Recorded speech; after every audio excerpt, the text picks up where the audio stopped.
la grabación.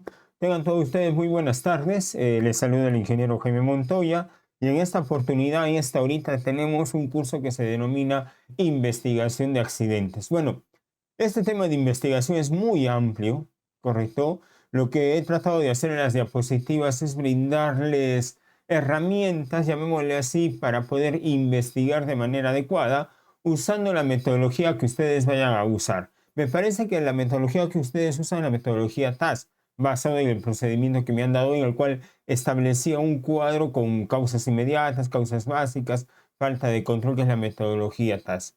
Bueno, vamos a brindar esta capacitación, siendo uno de los objetivos brindar los conocimientos a ustedes como trabajadores y como miembros del comité para poder investigar accidentes, incidentes y conocer las responsabilidades que tienen ustedes como miembros del comité, ¿correcto? Vamos a ver algunas definiciones básicas: qué es accidente, cuáles son las causas, responsabilidades, tiempo de conservación de los registros, acciones correctivas y preventivas, y no se olviden que al final del curso hay una evaluación en la plataforma en la cual ya pueden ingresar todos ustedes al término de dicha capacitación. Bueno, sabemos de que en las empresas puede haber accidentes, ¿correcto? Puede haber accidentes, puede haber incidentes. Y es algo normal, no es de que esté malo, ¿correcto? Lo ideal en temas de seguridad es que no lo ocurran, pero es mucho más lamentable que se repita el mismo hecho, ¿correcto? O sea, si anteriormente tuve un accidente relacionado con una moladora, bueno, se toman las acciones, se analiza la causa raíz, se toman las acciones, etcétera. Y bueno, se sigue trabajando.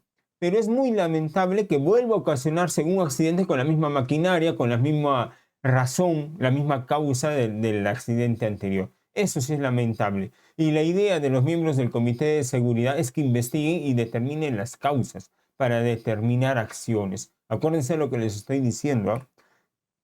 El hecho de investigar, el hecho de investigar un accidente no es buscar un culpable, es determinar las causas, como vemos acá en las diapositivas, es determinar cuáles son las causas que originaron el accidente para que nosotros como miembros del comité podamos aplicar medidas de control, ya sean correcciones o acciones correctivas, que más adelante vamos a ver la definición de cada una de ellas.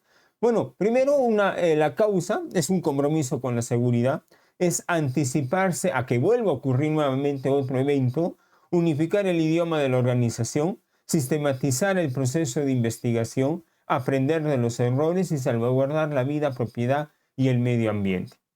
Esa es la idea de determinar la causa. No es buscar un culpable, es determinar qué originó el accidente para tomar acciones y no se vuelva a repetir, como vuelvo a reiterar. Uno de los modelos que es muy conocido es el modelo de James Rayson, que es el modelo relacionado al error humano, ¿correcto? Al error humano. No lo vayan a confundir por si acaso con el queso suizo, ¿no? Que es el que por la imagen podría ser, pero la idea de esta persona, ¿no? Que también tiene su libro por si acaso, que se denomina Error Humano, que se los recomiendo para que lo puedan leer. Una de las recomendaciones que te da es de que ya se sabe de que el humano, el ser humano, siempre va a fallar, ¿correcto? O sea, es muy natural que el ser humano se equivoque, que falle, que no tome acciones o que se equivoque en el realizar su trabajo. Por tal motivo, por tal motivo, cuando tú vayas a atacar un accidente, procura hacerlo en los factores organizacionales y en las defensas ausentes o fallidas. Entonces, si yo ataco esos dos lados de la imagen que ya estamos viendo acá, de esta imagen que vemos acá arribita, que estoy señalizando, correcto, si yo ataco ahí, sencillamente no va a haber equivocaciones por el ser humano, porque si es que yo aplico una medida de control de ingeniería, una eliminación, una sustitución, no requiero la interacción del ser humano para evitar el accidente. Lo que sucede muchas veces cuando yo aplico otras medidas u otras formas de trabajo, ¿correcto? Como la que ya está allá al fondo, que es una acción antigua, llamémosle así, ¿no? En la cual yo veo acciones inmediatas, perdón, causas inmediatas, causas básicas, falta de control. Y normalmente tomo acciones en las causas inmediatas y en las causas básicas, pero básicamente las causas inmediatas donde están los actos de los trabajadores y las condiciones de trabajo. Y vuelvo a repetir, esa no es tanto la intención. Si quieren ustedes tener un buen sistema de gestión que evite la ocurrencia de accidentes, lo ideal es tratar de tomar acciones en estas defensas ausentes o en los factores organizacionales. Esa es una recomendación que yo les brindo y a esta metodología que ya les voy a diseñando es una metodología denominada ICAM. ¿Correcto? Es una metodología que la gran minería actualmente la está usando, la está aplicando. ¿Correcto? Y parte de esta metodología que yo les voy a enseñar acá tiene mucho que ver con algunos métodos que se aplican en esta metodología del ICANN y espero que las puedan aprovechar. ¿Correcto? Bueno, definiciones, así rápidamente. ¿Qué cosa es un accidente, un incidente? Bueno, ya se sabe que un accidente es aquel evento que se da en el lugar de trabajo, también fuera del trabajo, puede darse dentro del horario de trabajo o fuera del horario de trabajo, pero siempre y cuando sea bajo órdenes del empleador. ¿Correcto? Bien claro, acá lo menciono, acá lo subrayo, bajo órdenes del empleador, como pueden ver acá. ¿Sí? Yo no puedo considerar un accidente de trabajo si no es por órdenes del empleador. ¿Correcto?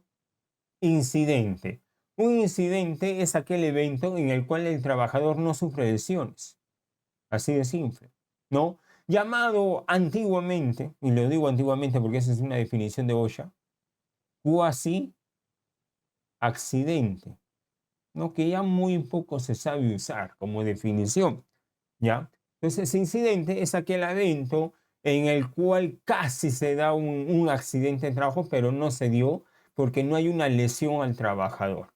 ¿Y qué cosa es un incidente peligroso? Un incidente peligroso es muy parecido al incidente, donde igual no hay daño al trabajador, el trabajador, perdón, no sufre lesiones, pero el evento tuvo una gran magnitud que posiblemente si hubiera daño a las personas hubiera habido muchas muertes o algo catastrófico, ¿correcto? Normalmente el incidente peligroso se clasifica como parte de una emergencia, ¿no? Terremotos, explosiones de balones de gas, de balones de acetileno, ¿qué más? Accidentes de tránsito, ojo, relacionados con vehículos de la empresa, ¿no? De caída de rocas, ¿no? Si estoy en una minera al socavón, etcétera. Normalmente el incidente peligroso está muy relacionado a condiciones no adecuadas, muy relacionado también a lo que es desastres naturales, donde hay mucho daño a la infraestructura, llamemos así, de la organización, pero que no hay daño al trabajador. Que si hubiera habido daño al trabajador, no estamos hablando de un simple accidente, estamos hablando de muchas muertes, estamos hablando de daño a la comunidad, ¿correcto? Daño a la comunidad. ¿Sí? Hasta acá, no sé si tendrán alguna pregunta, alguna consulta, si está todo claro.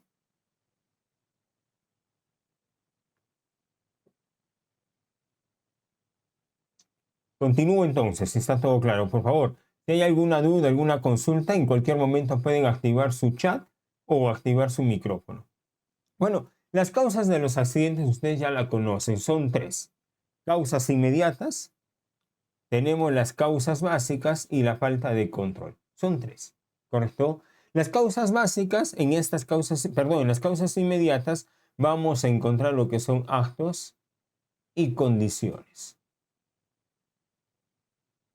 Y en las causas básicas lo que vamos a encontrar son factores personales y factores de trabajo. Sí, de trabajo, está bien. ¿Correcto? Estos son los factores que se van a encontrar en las causas básicas. Y en la falta de control, como definición, son las fallas, ausencias del sistema integrado o el sistema de gestión de seguridad y salud en el trabajo. ¿Correcto? Algo que no elaboramos, algún procedimiento, o tal vez el procedimiento no era adecuado al trabajo, o tal vez el procedimiento no fue comunicado a los trabajadores. ¿Correcto? Normalmente la falta de control, como responsables, vamos a encontrar al gerente general, y al famoso ingeniero de seguridad. ¿Correcto? A no vaya a ser que la organización cuente, ¿no?, con el famoso coordinador de SIG. ¿No? ¿Y por qué digo coordinador de SIG? Porque en algunas empresas este coordinador de SIG o responsable del sistema integrado de gestión es el que maneja el sistema también de seguridad, ¿correcto? Y no necesariamente el ingeniero de seguridad, ¿correcto? Entonces, normalmente cuando nosotros investigamos o las empresas investigan, determinan causas inmediatas, causas básicas y ahí concluyen. Y recuerden que la ley de seguridad te dice que tú debes determinar los tres, obviamente siempre y cuando haya. Mínimo vas a tener causas inmediatas y causas básicas, pero no te olvides de la falta de control. Durante las auditorías que yo realizo casi nunca encuentro falta de control, ¿ya? ¿Y por qué razón? Porque tal vez están ocultando algo, que no hay razón. O sea, si no hay un procedimiento, establécelo. ¿Correcto? Si la falla se dio porque el trabajador desconocía, ¿no? Y lo que tú vas a hacer es capacitar, estás atacando al trabajador, ¿correcto? Eso quiere decir que estás aplicando medidas de control sobre el trabajador y tal vez no llevándolo a un procedimiento que podría mejorar el sistema y tal vez ayude a cómo establecer el paso a paso de una actividad en el cual también lo haces participar, obviamente, al trabajador, ¿no? Y evitamos de que el trabajador, cuando se vaya, ingrese otro que no sabe y ocurre el mismo accidente, porque tu intención al inicio fue solamente capacitarlo, ¿correcto? Él se fue, se llevó la capacitación, ingresa uno nuevo y comete el mismo error. En cambio, si yo ataco la falta de control en el cual establezco un procedimiento, este procedimiento luego le comunico al trabajador, se lo entrego al trabajador, así entre uno y salga otro, el procedimiento va a estar ahí y la obligación del trabajador o del jefe es comunicarle, hacerle entender, enseñárselo, que lo tenga a disposición. Es una de las ideas de lo que es atacar justamente no tanto al trabajador. Bueno, las causas inmediatas ustedes saben muy bien que son actos y condiciones. El acto es la acción propia del trabajador y la condición es el ambiente en el cual tú trabajas. Normalmente la causa inmediata es lo primero que se nos ocurre en una investigación. O sea, cuando ocurre el evento, nosotros decimos, no usaba el casco o no usaba algún EPP, estaba corriendo, que la maquinaria no tenía una guarda o que no le brindaron la herramienta correcta. Normalmente lo primero que pensamos está relacionado a una causa inmediata. En cambio, la causa básica es cuando ingresamos un poquito más a investigar, ¿ya? Se considera que la causa básica es la causa real del accidente, ¿correcto? Del accidente. Es la causa real que origina el accidente. Acuérdense también algo que les menciono. Un accidente nunca tiene una sola causa. Es multicausal, ¿correcto? Es multicausal. Cuando yo aplico mi metodología para investigar, ustedes tienen que tener bien claro que no solamente va a haber una causa. Normalmente las organizaciones trabajan los 5 porqués. En algunas organizaciones trabajan en la tabla TAS, que es una metodología que el gobierno peruano le establece que las empresas deberían de usar. No es obligatorio, pero lo recomienda, ¿correcto? Otra metodología que se sabe usar en combinación es el árbol de causa raíz, en el cual establece como una especie de, así como un arbolito, así como tenemos nuestro papá, mamá, hijos, sobrinos, etcétera. Igualmente sucede desde el accidente y voy retrocediendo en el tiempo y al final tengo como varias raíces. Todas esas raíces que quedan al final son las causas reales del accidente, la causa o las causas que originaron el accidente. Las causas básicas son factores personales que podrían estar relacionados a una falta de habilidad, una falta de conocimiento, de actitud, de condición física o mental o psicológica de la persona. O sea, acá yo ya tengo que profundizar un poquito más. Si yo determiné que el trabajador no estaba usando el casco durante la actividad y por eso ocurrió el golpe, yo tengo que decir, oye, la causa real no es que no usaba el casco, la causa real es por qué no usaba ese casco. Entonces yo le tengo que preguntar al trabajador, ¿usted sabía que tenía que usar el casco? ¿Le habían entregado el casco? ¿Correcto? ¿Lo han capacitado en temas de por qué razón tiene que ser el casco en este lugar? No, hay que profundizar más para determinar la causa real. Y los factores de trabajo están referidos a las condiciones que hemos dicho, pero ya en un nivel de liderazgo, de planeamiento, ¿correcto? De organización, de métodos de trabajo, de la planificación, y que van a estar muy, llamémosle así, conectados con lo que es la falta de control, ¿correcto? La falta de control te va a ayudar a estos factores de trabajo a que se disminuyan. Si yo digo que no estaba planificado, pues vamos a decir, oye, ya no estaba planificado, pero ¿por qué no estaba planificado? Ah, porque en los trabajos no existe tal vez un procedimiento, un documento o no hay seguimiento para hacer esta actividad, ¿no? Entonces se mejora y la intención es evitar la recurrencia de los eventos. Ya hemos dicho que un accidente es un evento no deseado que ocurre dentro de la empresa, fuera de la empresa, dentro del horario, fuera del horario, en el cual ocasiona al trabajador una invalidez, una lesión o la muerte del trabajador. Pero todo esto está relacionado con que el empleador le envíe la orden de trabajo, ¿correcto? Los accidentes se clasifican en tres: leves, incapacitantes y mortales.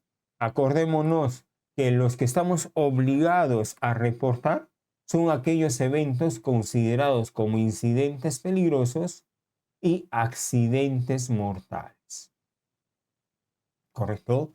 Esos dos comunica el empleador, en este caso Servicios e Ingeniería, SISAC, le tiene que comunicar al Ministerio de Trabajo a través de la plataforma de la página web.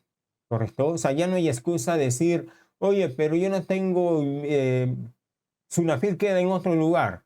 No, puedes comunicarlo a través de la página web. No hay ningún inconveniente, no hay ningún problema. ¿Correcto? Así que no se olviden de esos puntos que SISAC está obligado a comunicar a Sunafil incidentes peligrosos y accidentes mortales. Una vez que comunique el accidente mortal, ojo, solo mortal, se cuentan con 10 días para presentar el informe, para elaborar el informe con el análisis causal y las acciones correctivas. ¿Correcto? Y esto hay que comunicarlo dentro, o sea, el accidente inicial, dentro de las 24 horas. Yo les recomiendo incluso que traten de comunicarlo dentro del turno de trabajo si es posible o si es factible. ¿Correcto? Hasta acá, ¿alguna pregunta, alguna consulta que puedan tener? Creo que está claro. Paso a la siguiente, que es ya lo más importante en sí. Tiempo de conservación. Todo lo que esté relacionado a accidentes, acá lo anoto, todo lo que esté relacionado a accidentes son 10 años.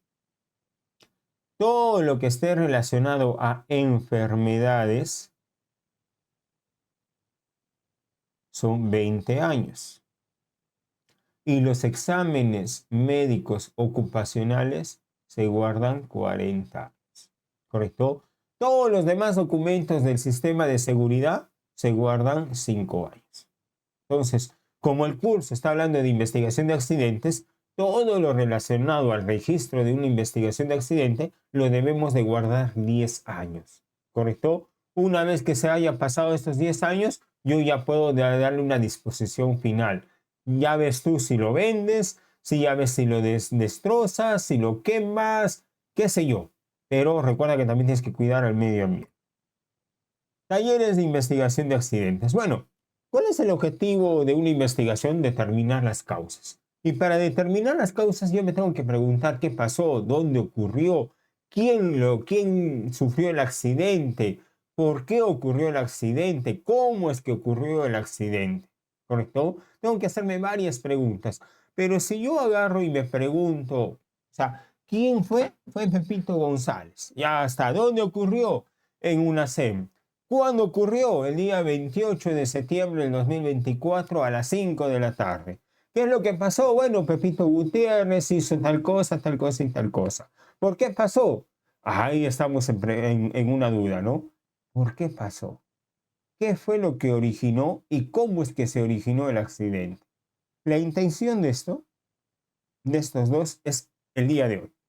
Les voy a enseñar algunas metodologías que se saben usar para poder sacar la información. Recuerden que cuando uno va a recopilar información, tiene que basarse en hechos, hechos objetivos, concretos. Yo no puedo tomar un hecho y llevarlo a mi análisis causal y determinar qué es una causa.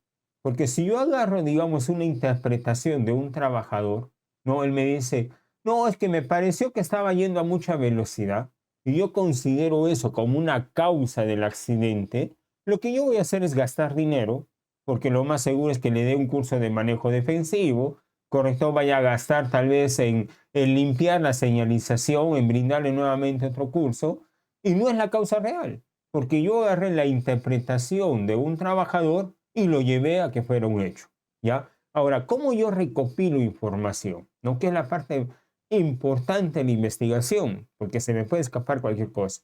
Para ello hay esta metodología conocida como PIPO, ¿correcto? Acuérdense, PIPO viene de las iniciales de personas, del entorno, de los equipos, de los procedimientos y de la organización. Personas, ¿qué le voy a pedir a las personas? Bueno, a las personas voy a buscar las posturas donde se encontraban, qué estaban haciendo, la experiencia que tenía el trabajador. Tal vez si había algún testigo por ahí, correcto, algún testigo que me pueda ayudar también, las capacidades físicas y mentales, certificaciones o capacitaciones, exámenes médicos ocupacionales, etcétera. Luego voy a ver el entorno, las condiciones tal vez climáticas, tal vez si había una resolana que no te permitía ver, tal vez si había mucha neblina, qué sé yo, ¿qué más? Acá, relaciones interpersonales, el equipo, si es que el equipo poseía un mantenimiento, si el equipo estaba en buenas condiciones, si se había realizado un checklist previo al uso del equipo, etcétera. Procedimientos, si se contaba con procedimientos en el puesto de trabajo, pero no se olviden que en la parte de personas voy a averiguar si esa persona recibió capacitación en ese procedimiento. Organización, estructura del área, perfiles del cargo, responsabilidades, supervisores, trabajadores, competencias, definiciones, métodos y objetivos.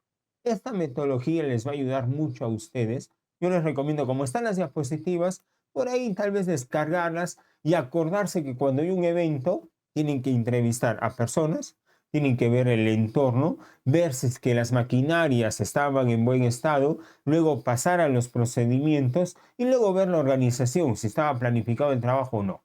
¿Correcto? Así no se les va a escapar nada cuando vayan a investigar, porque es un poquito feo de que tal vez yo entrevisto a la persona que sufrió el accidente, lo llevan al hospital, día de descanso, y luego por ahí cuando estoy investigando digo, ay, me olvidé de entrevistarlo a él. O me olvidé de preguntarle cuál es la máquina o el equipo que estaba usando. Me olvidé preguntarle si ese día estaba trabajando de día o de noche, o si había de noche la iluminación era la correcta, o tal vez había algo que estaba malogrado, algún foco malogrado, ¿no? Y llamarlo, entonces no se ve muy bien, aparte el trabajador se puede molestar, porque va a decir, este me está llamando porque piensa que es mi culpa y me quiere votar. Entonces, siempre que vayan a hacer una investigación, pueden guiarse de esta metodología, pero adicionalmente yo les recomiendo que cuando vayan a entrevistar a una persona, siempre le digan la razón de la investigación. Y yo ya les he dicho en un inicio, el objetivo de una investigación es determinar causas, ¿correcto? Esta es la idea de investigar, determinar causas. ¿Para qué? Para aplicar acciones correctivas o corregir, ¿sí? O corregir, o corregir en realidad, ¿ya? Entonces, como esta es la idea de una investigación, eso hay que decirle al trabajador, porque el trabajador a veces piensa de que, ya vino el ingeniero, seguro me va a querer votar porque ha ocurrido el accidente, ¿no? O sea, capaz en su cabecita tiene esa idea, porque anteriormente es lo que hacía la organización. Entonces, cuando uno va a investigar, no, cuando el comité vaya a investigar, porque es una obligación, y ahí, por si acaso, revisen su procedimiento, porque me parece haber leído que el comité solamente investiga accidentes incapacitantes. Y la ley establece que el comité investiga todo. Incidente, incidente peligroso, accidente leve, incapacitante, mortal, enfermedad. Todo investiga por si acaso.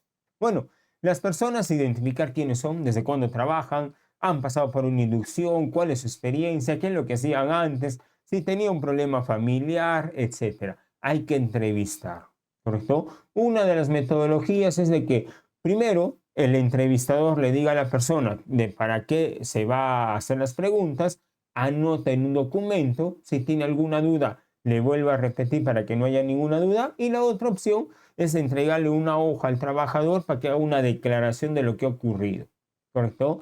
El problema de hacer una declaración al trabajador es de que a veces el trabajador puede sentirse intimidado, ¿correcto? Y escribir a veces no se va a saber explicar, ¿correcto? Si desean, podemos usar las dos metodologías que consisten en hacerle su redacción del accidente y basado en esa redacción, leerla junto con él para tener todo claro. Y ahí sacar preguntas, ¿correcto? Sacar preguntas. En caso de que vayamos a tomar preguntas de los trabajadores, recuerden que lo que nos basa a nosotros son hechos, ¿ya? Esto es lo que debemos de tomar. ¿Juicios de valor? No. Interpretaciones. Podríamos considerarlas siempre y cuando investiguemos un poquito más y pase a volverse a ser un hecho. ¿Correcto? ¿Por qué razón? Porque una interpretación, o sea, como les decía al inicio, puede que un trabajador diga, ah, es que la persona estaba yendo muy rápido. Entonces tú lo que haces es, bueno, si él consideraba que estaba yendo muy rápido, voy a revisar tal vez el GPS del vehículo para ver si realmente estaba corriendo. Si yo veo en el GPS que excedía el límite de velocidad, esa interpretación del trabajador pasó a ser un hecho, ¿no? Pasó a ser un hecho y eso lo voy a poder considerar, ¿correcto? Lo voy a poder considerar. Entonces, una interpretación podría ser, un juicio de valor no, porque el juicio de valor está basado en los valores de la persona, ¿correcto? Está basado en algún aspecto calificativo que se evalúa de manera cualitativa y es muy subjetivo. Entonces, un juicio de valor no ayuda mucho, ¿correcto? No ayuda mucho. El entorno, bueno, ubicación, marca, superficie, orden, ambiente, contaminantes, radiación, electricidad. Tengo que ver todo el entorno, ¿correcto? No solamente ya es preguntar al trabajador, ocurre el accidente, me voy al lugar, señalizo el lugar del accidente para evitar que otros trabajadores puedan borrar o manipular sin darse cuenta alguna evidencia del accidente, ¿correcto? Entonces siempre es bueno cercar el área del accidente, tomar fotografías, video de manera clara, pueden guiarse tal vez a ver, tengo un lapicero, ¿correcto? Tengo yo un lapicero y con este lapicero lo que hago es ponerlo como una medida, como una unidad de medida, ¿correcto? O sea, coloco el lugar de la medida, tomo la foto y ya me puedo orientar, digamos, una marca, ¿no? De un carro que estaba pasando, en el caso que me olvide llevar una wincha o algo para medir. Entonces, si tengo esa opción, llevo algún objeto que me permita saber cuánto mide para tener una idea, ¿correcto? Luego tenemos los equipos. El equipo yo debo de averiguar si ha recibido un mantenimiento preventivo, si tiene un programa de mantenimiento y este se está cumpliendo. Si se ha cumplido, quiero ver el mantenimiento que se ha realizado, ¿no? Para ver si es que estaba de manera correcta. Quiero ver si la máquina cuenta con algún desperfecto, por ejemplo, cables eléctricos, si le sacaron la guarda de protección, si el trabajador no realizó la inspección o el trabajador realizó una modificación a la herramienta para poder trabajar, ¿correcto? Procedimientos. Bueno, el procedimiento es algo más simple, ¿no? Es básicamente el sistema de gestión, pero hay que ver si el trabajador recibió el procedimiento, ¿correcto? Si el procedimiento fue elaborado junto con los trabajadores, si el procedimiento tiene un acceso fácil para el trabajador, no es que lo tiene solamente el encargado de operaciones o el encargado del sistema de seguridad y solamente lo maneja y el trabajador nunca lo ve, ¿no? O sea, ¿qué tan accesible es este procedimiento al trabajador? En el caso que hay una duda, el trabajador pueda leerlo, ¿no? Pueda sacarlo y leerlo, ¿no? En ver todo eso, ver que el procedimiento sea claro, ¿no? Eso sí yo le pido siempre a los ingenieros que elaboran los documentos, o los jefes o los coordinadores, o los líderes, ¿no? Siempre yo les digo, cuando hagan un procedimiento, Tienen que hacerlo de manera de que el trabajador pueda entenderlo, ¿correcto? Un procedimiento no es usar palabras difíciles para sorprender al trabajador o a mi gerente. Recuerden que ese procedimiento es para el trabajador, ¿correcto? Así que si yo puedo hacer un procedimiento con dibujos, va a ser más fácil y más entendible para el trabajador. No tengo que colocar palabras muy técnicas, a no vaya a ser que sea necesario, ¿correcto? Pero hay que tratar de hacerlo lo más simple y lo más sencillo para cuidar al trabajador. Esa es la intención de un procedimiento escrito de trabajo seguro, ¿no? De un PETS, por si acaso. La organización, bueno, la cultura, ¿no? A veces la organización le da mucho énfasis a lo que es llamémosle así, la operación y no tanto a la seguridad. Eso hay que establecerlo, ¿no? Programas de capacitación, si se han programado, se están cumpliendo, si es que parte de ese trabajo se tenía una capacitación, si es que se preguntó a las diferentes áreas involucradas en el accidente, si solicitaron capacitaciones para ese trabajador o para los trabajadores basado en lo que hacían, mecanismos de control u otros que considere como planos tal vez de que no estaban actualizados, mapas de riesgo que no estaban actualizados, en los cuales cambiaron las instalaciones, pero no se cambió el plano, no se cambió los mapas de riesgo, etcétera. Por cada trabajador afectado hay que recoger la información, ¿no? Ahí están cada uno de ellos. Y ojo, ¿a qué me refiero trabajador afectado? No solamente es el accidentado, sino también los testigos, ¿correcto? Y una recomendación que yo les brindo, ¿no? En algunas empresas saben establecer como un comité de investigación, ¿correcto? Ese comité de investigación participan miembros del comité, pero también participan, perdón, otras áreas.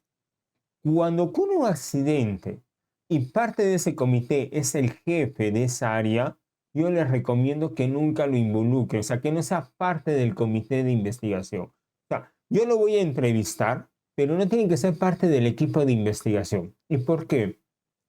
Sabemos de que cuando investigamos determinamos causas inmediatas, causas básicas. Las causas inmediatas son actos y condiciones, y las causas básicas, factores de trabajo y factores personales.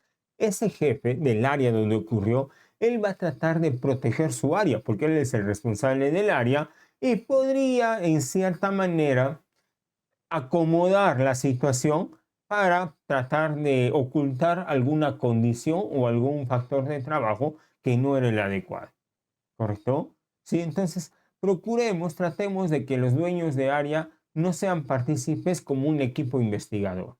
Hay que entrevistarlos, sí, pero que no sean miembros del equipo, porque cuando es un equipo de investigación, ese equipo es el que va a determinar cuáles son las causas y cuáles son las acciones, ¿no? Y normalmente siempre es algo natural que una persona se trate de depender. Es algo natural. ¿No? Acá podemos ver más información, toda la información que se tiene que incluir. La voy a pasar porque el tiempo nos puede ganar.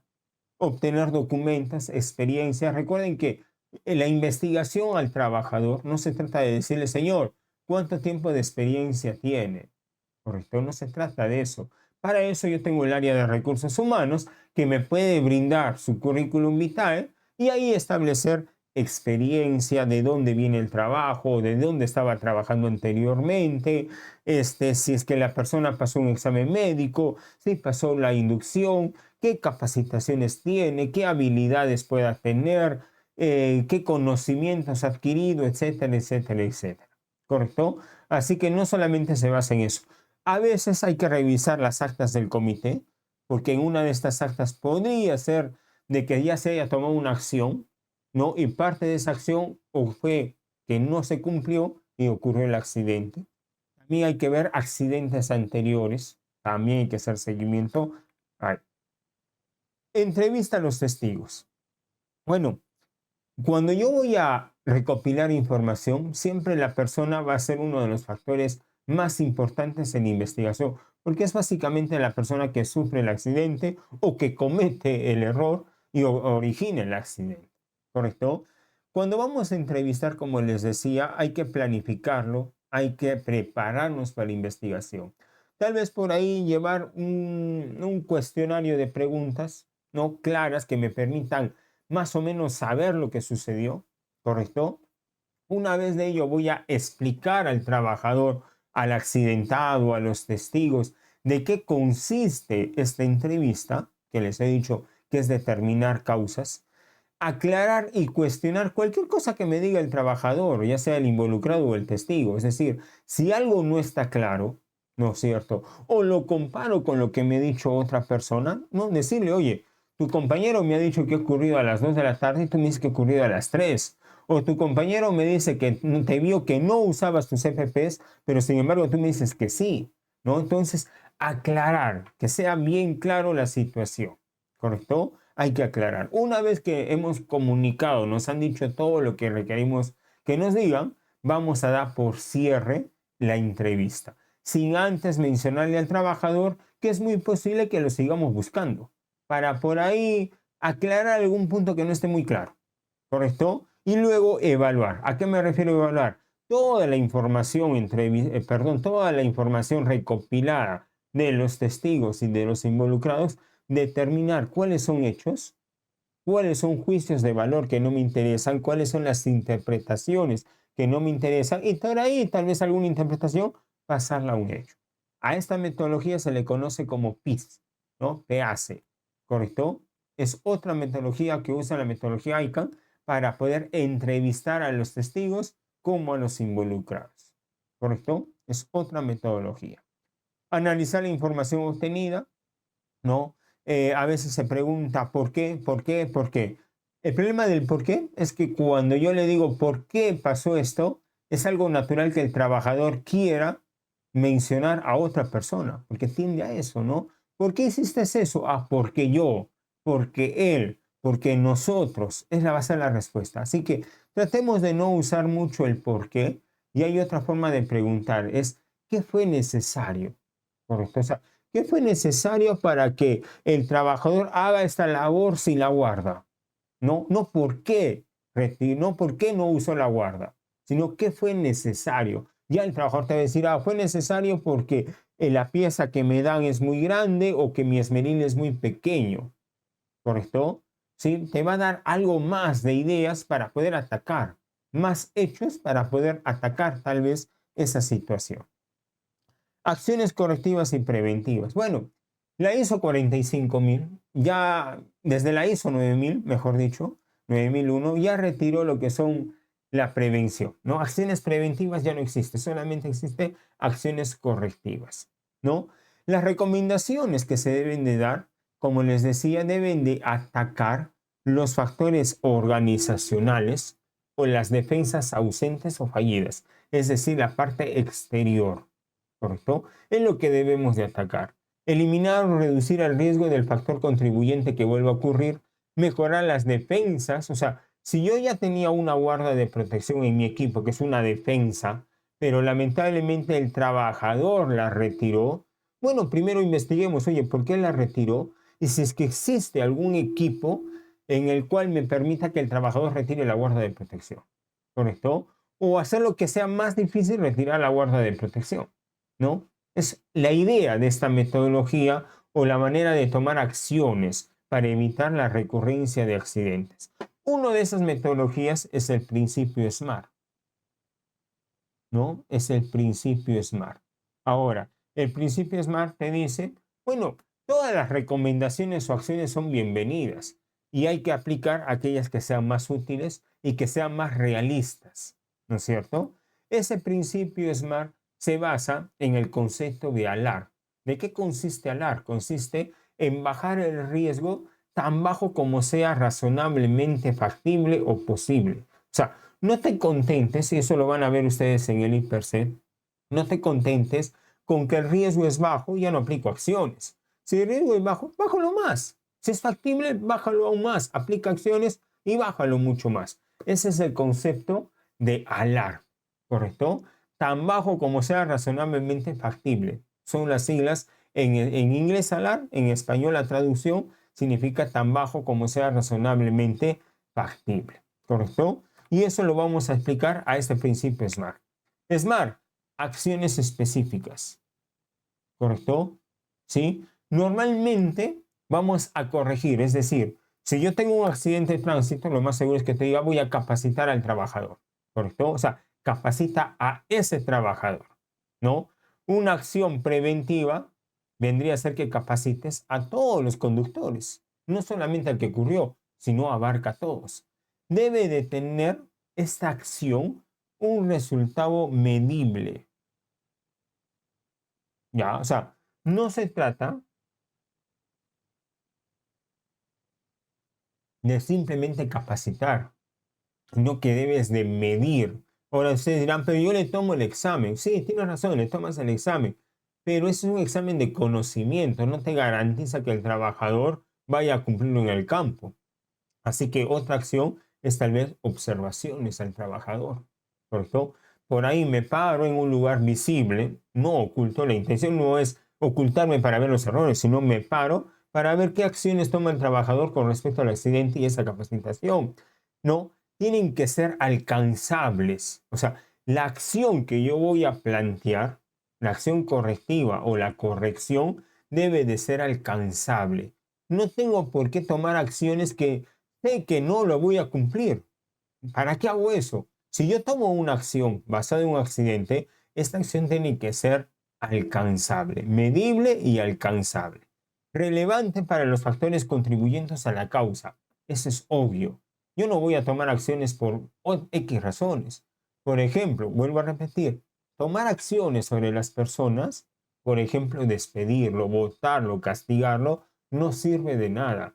Primero, que no es una acción que se pueda medir, ¿correcto? No es una acción que sea realmente muy factible, porque el hecho de que yo lo vote, el que va a venir no quiere decir que ya sabe todo lo que el que ya se fue, ¿correcto? Puede cometer el mismo error y debe tener una implementación oportuna, es decir, que yo debo de establecer una fecha, ¿correcto? Realista para poder cumplir esa acción, ¿ya? Ahora, no se trata de tomar acciones de acá 6 meses.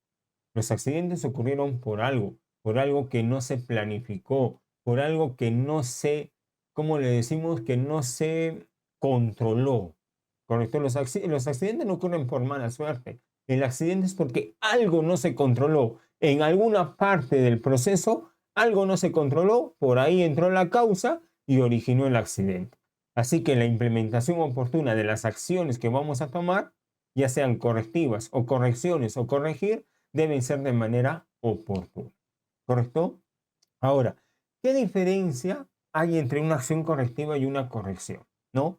Les doy un ejemplo. La acción, mejor dicho, le doy las definiciones y luego les doy un ejemplo. Una acción correctiva es una acción para eliminar la causa, ¿no? Ya te estoy diciendo algo muy importante. La acción correctiva es para eliminar la causa, es decir, cuando ocurre un accidente, yo debo de tomar acciones correctivas. En cambio, la corrección sirve para eliminar una no conformidad detectada, ¿no? Es como decir un matafuego, ¿correcto? Es como apagar los pequeños amagos y nada más, pero no determino por qué ocurren los fuegos, ¿no? Es como si yo agarrara, ¿no? Una placa de metal, ¿no? Que está trabajando y esta plaquita de metal se comienza a rajar, ¿no?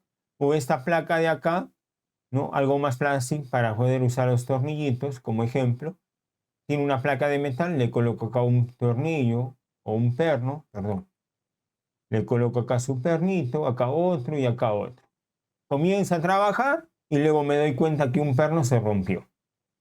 Una corrección es agarrar, cambiar el perno y colocar uno nuevo. ¿Qué va a suceder? Va a seguir trabajando, seguramente va a durar más tiempo y luego se vuelve a romper el perno.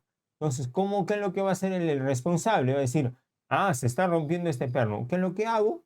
Sencillamente agarro este pernito que está malogrado y compro un perno mucho más grande, ¿no? Seguramente va a durar mucho más, pero ahora resulta que ya no se rompe ese perno, sino se rompe este perno. A eso le llamamos corregir, ¿correcto? Corregir. Cuando yo determino la causa por la cual ese pernito, ese tuerca o ese tornillo se está rompiendo, yo lo que estoy haciendo es determinar acciones correctivas, ¿correcto? Esa es la intención de una investigación, determinar cuáles son las causas para yo poder tomar acciones correctivas. Una corrección es inmediata. En cambio, una corrección correctiva puede ser inmediata, pero lo más seguro es que te tome un tiempito. Correcto, te tome un tiempo para poder cumplirla. ¿Ya? Entonces, esto debemos de considerar en el formato, en el registro que te pide la resolución ministerial 050 cuando vayas a investigar. Te pide que describas el evento, te pide que hagas el análisis causal y vuelvo a repetir, tienes que determinar causas inmediatas, causas básicas y la falta de control y luego tomes correcciones y por último acciones correctivas. Una corrección no necesariamente se va a dar, por si acaso. Puede que no haya correcciones, pero acciones correctivas siempre tienen que darse. ¿Por qué? Porque como tú determinaste causas, tú tienes que aplicar acciones correctivas. Hasta acá, señores. Franklin, Henry, Ronald, Luis. ¿Alguna pregunta, alguna duda? Ingeniero, buenas tardes. ¿Me ¿Qué copia? tal, Franklin? ¿Cómo estás? Buenas tardes. Cuando hacemos una acción correctiva, si bien es cierto, planteamos algunas barreras blandas y duras. Y mi pregunta es, no sé si dentro de la acción correctiva, tal ejemplo de manos, por ejemplo, atrapamiento de manos, accidente de manos, yo pueda considerar como acción correctiva campaña de cuidado de manos. Por supuesto que sí. Se puede, ¿correcto? Se puede hacer. Esa campaña que tú me dices de cuidado de manos, lo que estamos haciendo tal vez, ¿no? Porque es muy diferente lo que les voy a decir acá, puede que estemos sensibilizando o concientizando,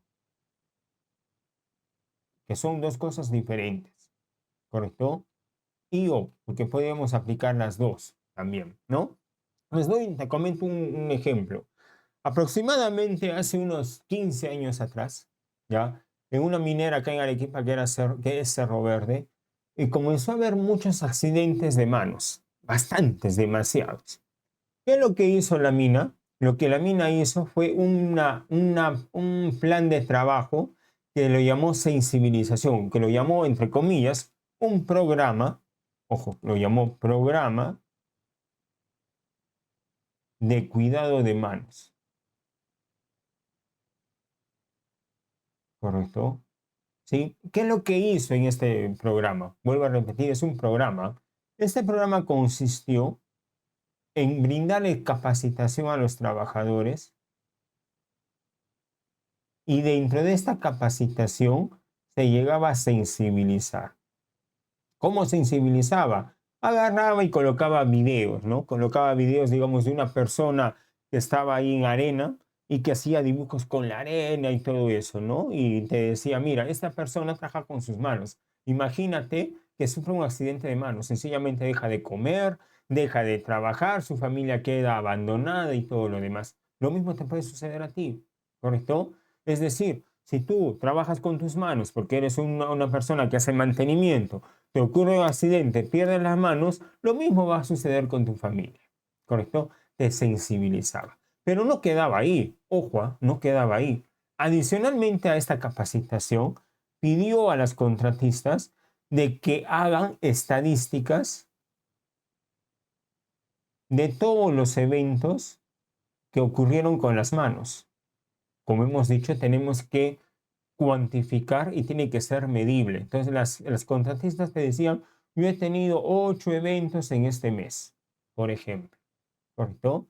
Luego te decía, oye, identifica aquellos eventos o aquellos equipos o aquellos trabajos en los cuales ocurren los accidentes. Ah, te ponía acá, ¿no? Por ejemplo, uso de amoladora, uso de martillo, y te colocaba varios casos.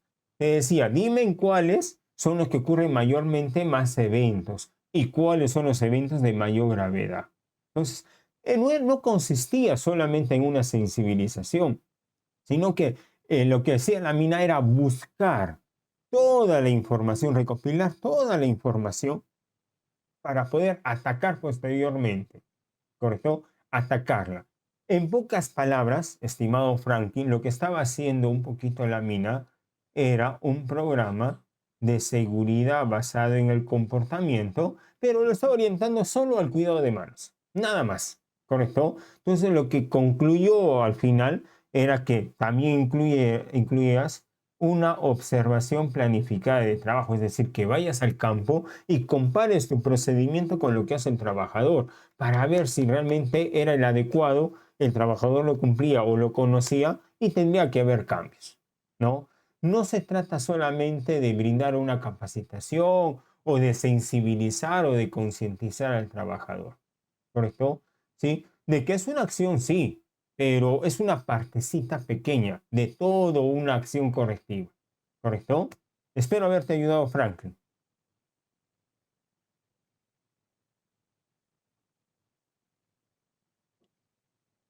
Continúo, si no hay ninguna duda más.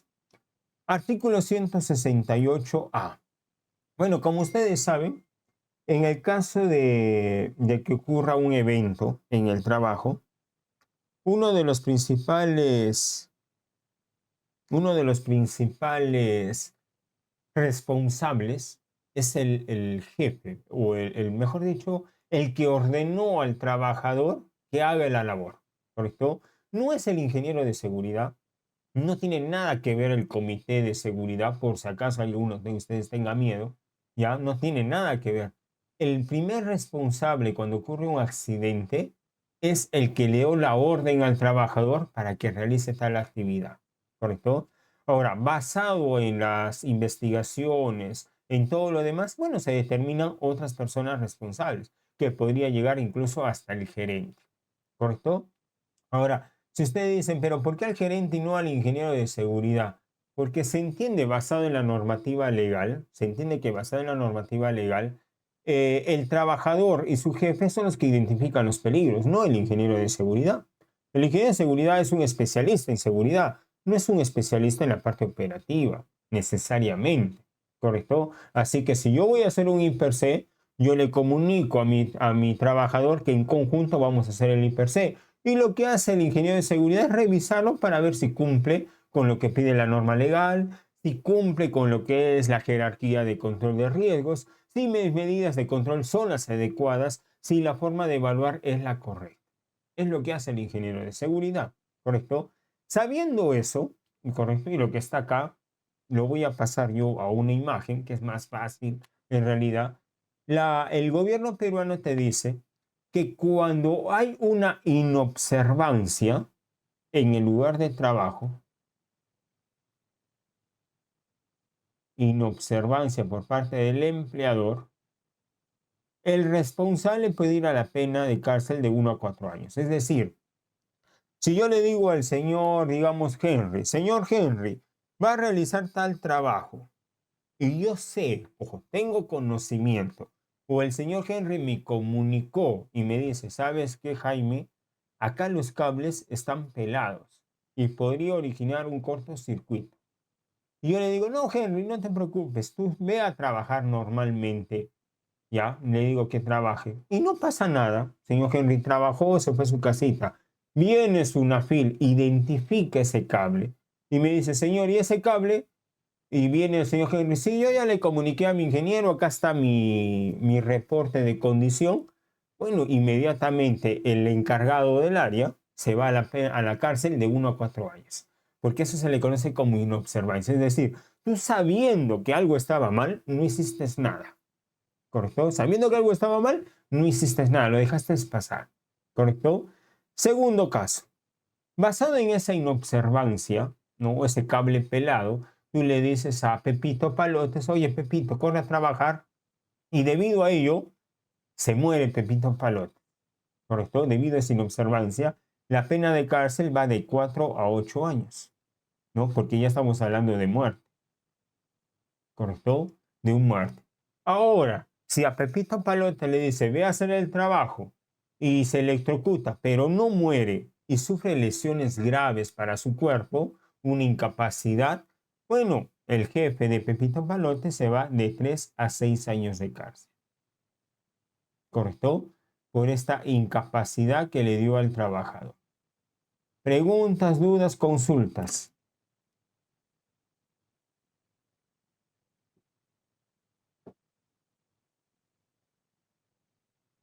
¿Está claro, señores? Parece que sí. Muy bien. Bueno, acá está la metodología que hemos usado, metodología TAS. Hemos sacado información de su procedimiento de investigación de accidentes. Hemos sacado información de la ISO 9000, del Decreto Supremo 024 para dictar esta capacitación.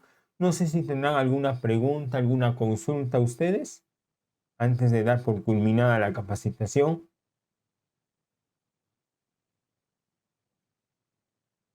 Franklin, Henry, Ronald, Luis, preguntas, dudas, consultas.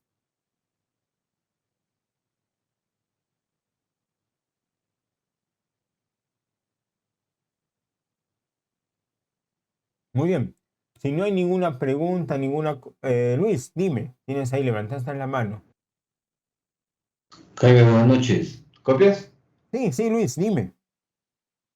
Por mi parte todo claro, Jaime. Gracias por Vaya. por la capacitación. Te agradezco. Por Ok, mi parte todo claro. Gracias. muchas gracias, Luis. ¿No? Recuerden que lo más importante en una investigación es poder determinar las causas. Y para yo determinar las causas, yo necesito recopilar información. Porque desde ahí parte. Si yo recopilo mala información, no determino buenas causas. Así de simple. Porque no voy a determinar buenas causas, voy a gastar plata, voy a gastar dinero y el accidente va a volverse a repetir. Algo más que mencionarle. El hecho de investigar no se trata o hay una falsa idea de que no coloquemos esto porque le hacemos daño a la empresa. ¿Correcto? ¿Sí? No hagamos eso, porque si tenemos esa idea de que vamos a ocultar una causa que consideramos que a la empresa le va a causar un daño, esa causa que no vamos a colocar más adelante se puede volver a dar y con mayor magnitud. ¿Correcto? Y en realidad estamos haciéndole un daño a la empresa, ¿no? Yo les recomiendo siempre de que cuando haya la investigación del accidente, hagan la investigación y comuniquen a una alta dirección, ¿no? El resultado del análisis causal y explicarle a la gerencia por qué se está colocando eso, por qué acciones estamos colocando eso, ¿correcto? Para que la gerencia no diga luego, oye, no me dijiste o me estás haciendo quedar mal como dueño de la empresa, etcétera. No, hay que explicarle al gerente por qué razones se hace una investigación y no se trata de votar trabajadores, sino de buscar las causas que originaron el accidente. Muy bien, señores, eso es todo por mi parte. Ya no les quito más tiempito. Cuídense bastante. Nos vemos en otra oportunidad. Por favor, no se olviden rendir su examen, que ya está en la plataforma, para yo poder presentar el informe y los certificados lo más pronto posible. Muy bien, todo por mi parte. Cuídense. Hasta otra oportunidad. Hasta luego.